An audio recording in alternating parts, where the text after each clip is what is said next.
민수기 4장 보고 있는데요. 민수기 4장은 레위인의 숫자를 계수하는 내용이 계속 이어지고 있습니다. 각 레위 족속 자손들의 숫자를 계수하고 그들에게 임무가 주어지게 되는데 그들이 맡은 주된 임무는 성막을 관리하는 일이었습니다. 그래서 고핫 자손은 성막의 내부 성물들을 관리했고 게르손 자손은 성막의 외부 성막이라든가 휘장, 또 덮개 이런 것들을 관리했고 무라리 자손들은 성막의 널판, 기둥 이런 것들, 이 성막의 외부를 관리하는 그런 일을 맡게 되었습니다. 여기서 우리가 짚고 가야 하는 한 가지 사실, 그들이 맡은 이 일들, 이 사역은 어떤 것이든지 무엇이든지 다 중요하고 가치가 있다라는 사실입니다. 고핫 자손이 이 성막 안의 기구를 관리했다고 그들이 더 중요한 사역을 한 것이고 게르손 자손, 무라리 자손들이 성막 외부의 이 기구들을 관리했다고 해서 그들이 사역이 좀 덜 중요했다? 절대로 그렇지 않습니다. 하나님께서 보실 때 그들의 사역은 다 중요했다, 다 동일하다는 것을 우리가 알았으면 좋겠습니다. 그래서 35절에 30세 이상 50세까지 회막에서 봉사할 자를 계수하라. 봉사한다라고 하는 그런 단어, 이 계수하다, 이 파가드라고 하는 이 단어를 사용하고 있는데 단순히 그냥 일하는 그런 뜻이 아니라 책임을 맡고 직무를 감당하다라고 하는 그런 의미입니다. 그러니까 그들이 맡은 그 모든 그 일들은 어떤 것이든지 거룩하고 중요했다라는 사실입니다. 저는 이것은 오늘을 살아가고 있는 우리에게도 동일하게 적용이 되다라고 믿습니다. 사역은 모두 중요하다. 목사로 사역하는 것만 크고 중요한 것이 절대로 아닙니다. 집사님, 권사, 장로, 모든 성도로서 사역하는 것, 크든지 작든지 어떤 것이든지 중요하고 덜 중요한 것이 있는 것이 아니다. 사역의 내용만 다를 뿐이지 모두가 다 하나님을 위해서 하는 사역인 줄 믿습니다. 그런데 인간적인 기준을 가지고 만약 나의 것과 다른 사람을 비교한다면 굉장히 위험하겠죠. 어떤 사람은 열등감에 빠질 수 있고 또 어떤 사람은 교만함에 빠질 수도 있는 것입니다.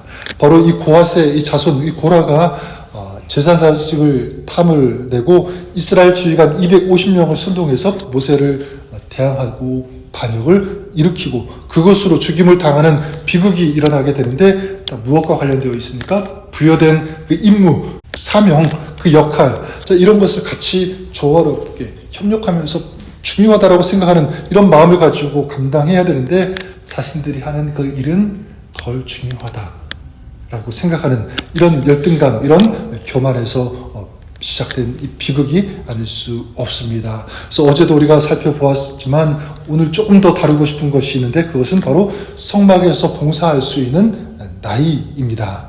30세부터 50세로 그 나이를 제한하고 있는데 오늘 말씀에도 39절에 30세부터 50세까지 회막 봉사에 참여하여 일할 만한 모든 자라.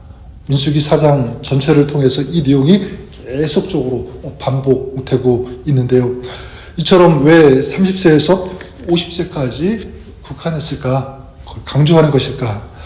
30세에서 50세까지 이것은 단순한 행정적인 어떤 기준이 아니라 이것은 성숙과 책임감을 고려한 영적인 기준이다라는 것을 우리가 알았으면 좋겠습니다. 그래서 히브리 전통에서는 이 30세라고 하는 이 나이는 한 공동체 속에서 책임을 다하는 그 어떤 사역을 할 수 있는 그 공동체의 일원으로서 공동체를 위해서 일할 수 있는, 참여할 수 있는 나이로 여겨졌다고 합니다. 그래서 공동체를 위해서 섬길 수 있도록 준비되는 기준이 되었다라는 그런 의미겠죠. 그래서 다윗도 30세 이스라엘 왕이 되었고 예수님께서도 30세 공생애를 시작하셨다는 것은 결코 우연이 아닐 것입니다.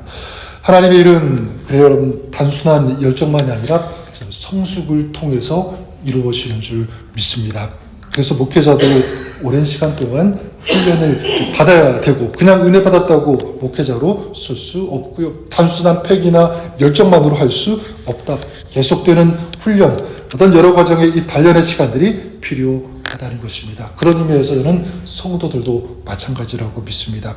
우리가 진정 이 소금과 이 빛의 사명을 감당하는 귀한 사역자들이 되기 위해서 어떻게 해야 되는가? 그런 사명의 사람으로 살기 위해서 우리도 준비가 필요한 줄 믿습니다. 그래서 계속적으로 배워야 되는 거예요. 이 정도면 됐다. 그것이 아니라 계속해서 배우고 겸손하게 훈련 받아야 된다. 한 번으로 끝나는 것이 아니다라는 사실입니다. 우리가 주님의 일을 하기 위해서 우리도 준비가 필요한 줄 믿습니다. 하나님은 준비된 일꾼을 사용하시는 줄 믿습니다. 따라서 우리는 계속적으로 준비하기 위해서 쓰임받는 그릇이 될 수 있도록 힘써야 되고 훈련 받아야 되고 배우는 그런 시간들, 저 여러분 우리의 삶이 그럴 수 있기를 바랍니다. 말씀을 또 사역을 하나님께서 원하시는 그런 일들을 우리가 계속 도전받고 배우고 그것을 감당하시는 이런 사역자의 귀한 삶을 살아가시는 저 여러분 우리 모두가 될 수 있기를 주님의 이름으로 간절히 축원합니다. 예배도 마찬가지죠. 어떤 사람이 은혜를 받느냐면 준비하는 사람이라고 믿습니다. 마음으로 기도로 준비할 수 있는 그런 사람. 모든 봉사도 마찬가지. 기도로 준비하고 마음으로 준비하면서 하나님의 일을 감당하는 그런 사람 가운데 우리 하나님께서 은혜를 더해 주실 것을 믿습니다. 오늘 본문이 우리에게 주는 또 한 가지 메시지, 저는 이것이라고 믿습니다. 우리가 섬기는 이 모든 일들 노동이 아니라 하나님께서 받으시는 예배가 된다라는 것, 우리가 꼭 기억했으면 좋겠습니다. 그래서 오늘 본문에 게르손 자손은 성막의 외부 구조와 외곽 또 일 관리하는 그런 일을 맡았고, 무라리 자손은 성막의 기둥, 받침 등 이런 것들을 관리하고 또 이동하는 운반하는 그런 역할을 맡았습니다. 그래서 35절에 그들이 하는 일을 이렇게 표현하죠. 복무하고 봉사하다. 39절에는 봉사에 참여한다. 43절에도 복무하고 봉사한다는 말이 나오죠. 이것은 그들이 하는 그 일들은 단순한 노동이 아니라 이거는 예배적인 섬김을 뜻하는 단어들이라는 것입니다. 따라서 게르손 자손, 무라손 자손들이 물건을 들고 옮기고 세우고 관리하는 이 모든 일들은 하나님께 드리는 뭐가 되냐면 영적인 예배가 되는 줄 믿습니다. 이들의 이름 화려하지 않죠.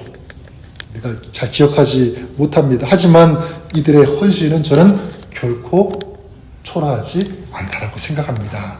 그들의 수고는 다 누구에게 드려진 것이기 때문에 하나님께 드려진 것이기 때문에 그래요.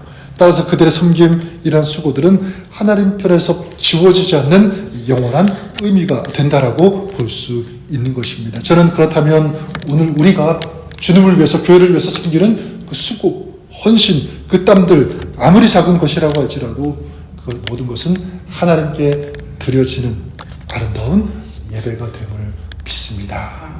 여러분들을 축복합니다. 우리가 살아가는 동안 정말 주님을 위해서 섬기십시오. 교회와 성도들을 위해서 헌신하는 그런 여러분 우리의 삶이 될 수 있기를 바랍니다. 이 모든 것이 주님께 드려지는 가장 아름다운 의미가 되어주고 예배가 될 수 있는 줄 믿습니다. 이런 삶, 주님께 드림으로 주님께서 주시는 은혜와 은총을 경험하며 누리는 이런 복된 삶, 오늘 우리의 삶이 그럴 수 있기를 바랍니다. 오늘도 그런 주님과 동행하며 주님께 영광이 되어지는 주님을 섬기며 예배하는 오늘 하루 여러분의 삶이 될 수 있기를 주님의 이름으로 간절히 축원합니다. 하나님 아버지, 오늘 레위 자손들이 각자의 위치에서 최선을 다해 섬겼던 것처럼 하나님 오늘 우리의 삶이 어떤 자리에 있든지 어떤 일을 하든지 거기에서 최선을 다하며 하나님 앞에 영광 올려드리는 주님께 드리는 예배의 삶을 살아가는 저희들 되게 하여 주시옵소서. 하나님 오늘도 주님과 동행하기를 힘쓰며 주님의 영광을 위해서 오늘도 최선을 다하여 힘쓰며 더 정결하며 더 순결하며 더 거룩한 믿음의 삶 살아갈 수 있도록 주님 우리 모든 삶 가운데 동행하여 주시고 함께하여 주시옵소서. 믿음의 기도 우리 주님께서 들으시고 역사하여 주시옵소서.